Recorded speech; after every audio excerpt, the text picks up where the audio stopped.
আজকে যে কথাগুলো আমি বলছি এগুলো কেউ গায়ে মাখবে না, কারণ আমি কাউকে উদ্দেশ্য করে বলছি না কথাগুলো। আমার মনের কথা, তাই আমি তোমাদের সঙ্গে শেয়ার করতে এসেছি।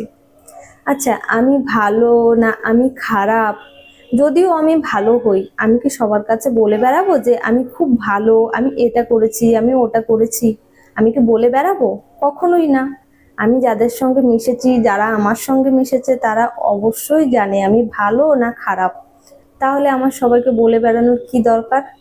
মানলাম আমি খারাপ, আমি খারাপ, সেটা তুমি কেন সবার কাছে বলে বেড়াচ্ছ যে আমি খারাপ?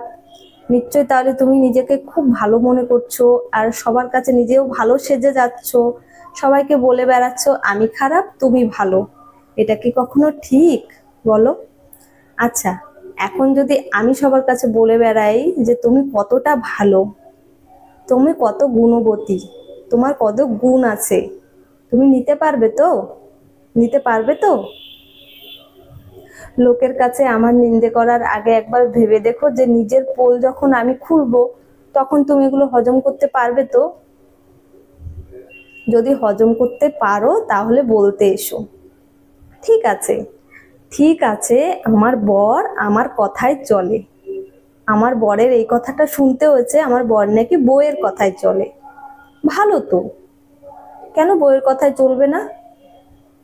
আমাকে ভালোবেসে বিয়ে করেছে, আমার সারা জীবনের সুখ দুঃখ সাথ দেবে দেখে আমার হাতটা ধরেছে, তাহলে কেন আমার কথায় চলবে না? তোমার কথায় চলবে? আমার বর জানে যে আমি ওর ভালো চাই না খারাপ চাই, ও আমার সঙ্গে থাকে, ও আমাকে চেনে। ও আমার কথায় চলে মানে এই না যে আমি কোনো ভুল বিষয় বললেও সেটা আমার কথা শুনবে। কখনোই না। যথেষ্ট বুদ্ধি আছে আমার বরের, ওর প্রয়োজন পড়ে না যে বউর কথায় চলার। আমাদের সম্পর্কটা এমন না যে আমি বলবো আর ও শুধু শুনবে, কখনোই না। এটা মনে হয় তোমাদের ক্ষেত্রে হয়, তোমাদের ক্ষেত্রে হয় দেখে তুমি অন্যকে বলে বেরিয়েছো আমার বর বউয়ের কথায় চলে। আচ্ছা, তোমার এত হিংসা কেন গো? বউয়ের কথায় যদিও চলে আমার বর, তোমার এত হিংসে কেন? আমার বর আমাকে ভালোবাসে, সম্মান করে, সেই জন্যই আমার কথায় চলে। তাতে তোমার এত হিংসে কেন? তুমি লাগতে এসো না, তুমি একদমই লাগতে